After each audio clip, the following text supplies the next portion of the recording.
In this video, we are going to discuss a basic principle on irrigation water management that has the potential for profound impact on water use in production agriculture. That is the topic of managing irrigation to maximize profits.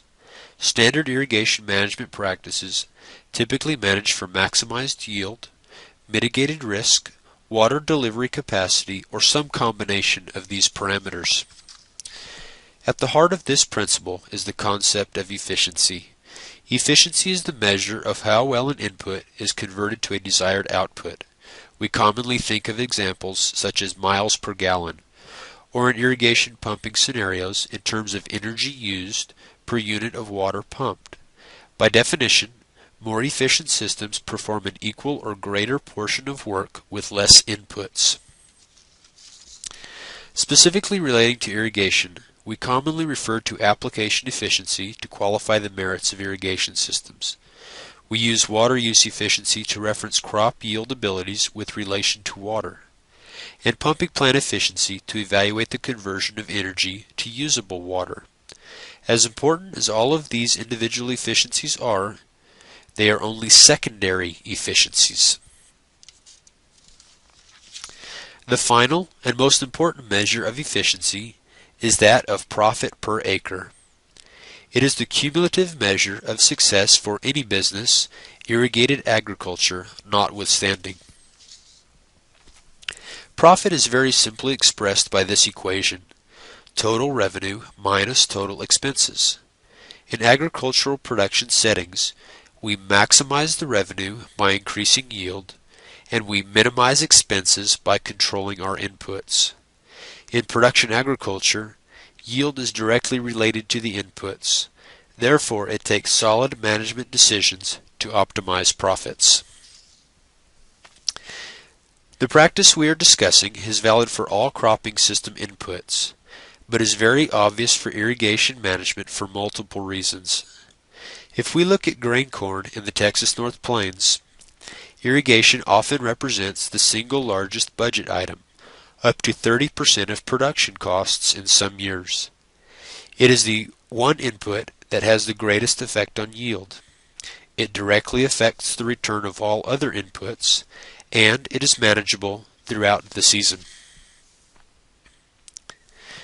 The backbone of our analysis is this graph, which is commonly referred to as a production function. This production function demonstrates the expected grain yield as a function of total seasonal water applied.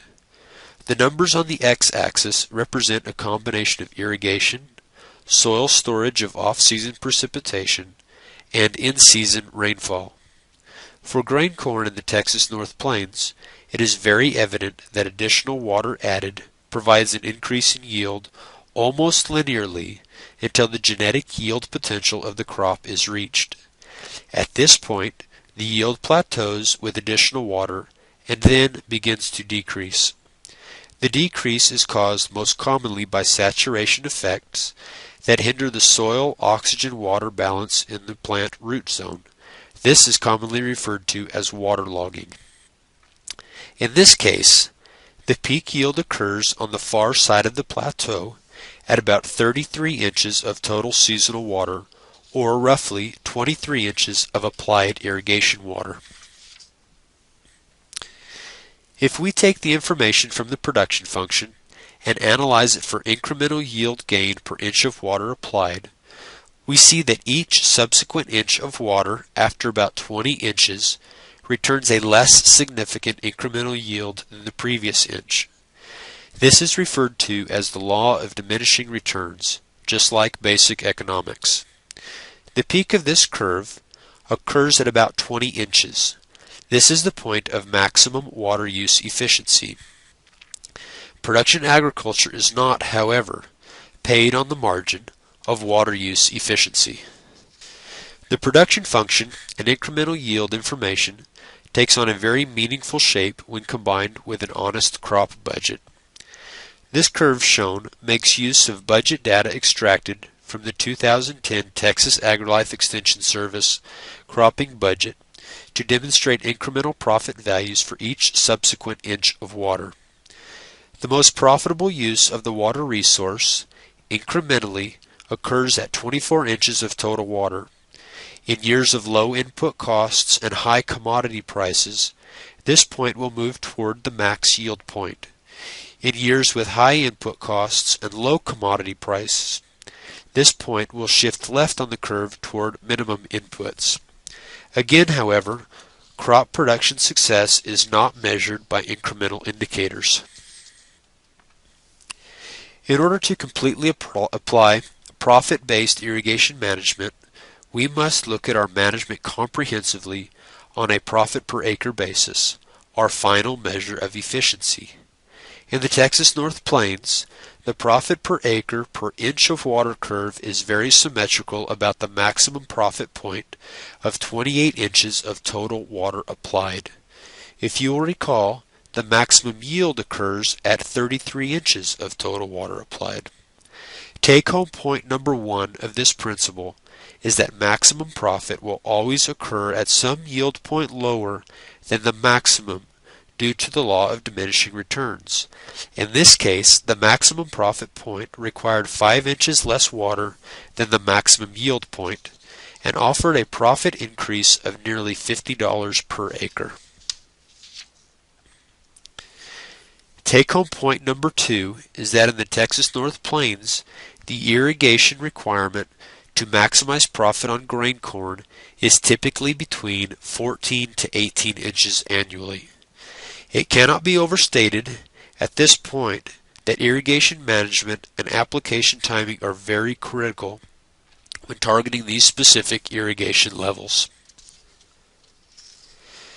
The final take-home point on this topic is that there are multiple points on this curve that correspond to the same profit level. This dispels the common thought that an extra inch of water is cheap insurance. In many cases, the extra inch of water applied may not only prove to decrease profit, but may even work to decrease yields.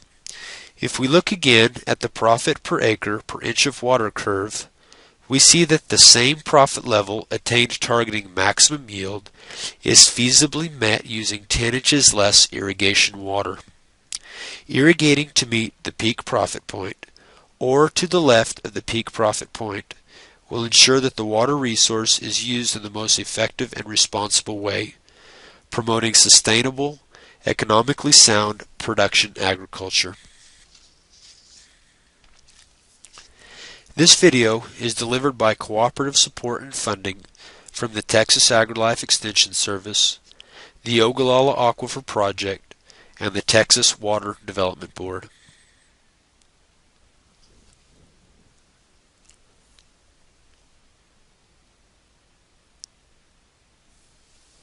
Okay, so what you've just seen is basically an example of what's going to be the video type content and the type of delivery message where it's a clear point being expressed, something that can tangibly be viewed in one sitting and hopefully leave the end user from whatever target audience they are with a take-home message or two that's going to help them change in one way or another.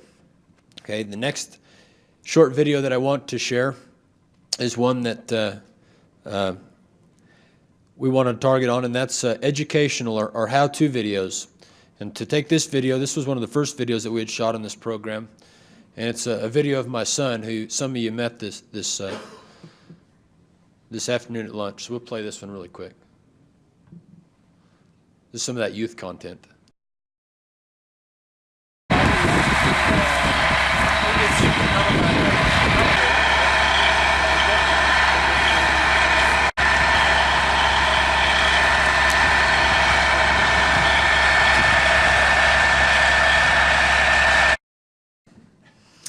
My family liked that a little.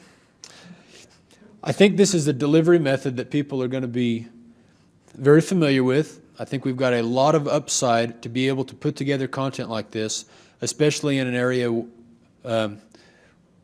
like was mentioned by Thomas, but can hardly be reiterated enough, and that we have limited resources all across the board, from time interests, from travel interests, from finance interests, and obviously from water resource interests.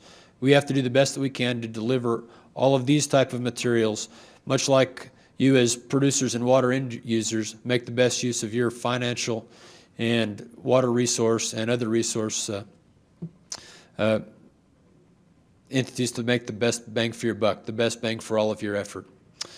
With that, I will close, and we will take some questions if you've got any questions.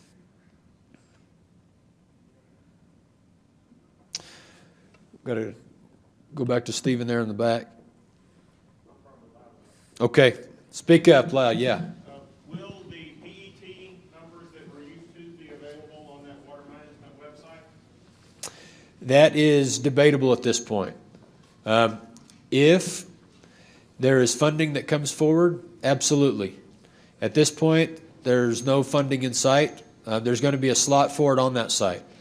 And ideally, I think we would love to see those numbers there. But there's certainly no promise of that at that time. What we are planning on doing is going back through the historical numbers and populating average, long-term average numbers that will be available.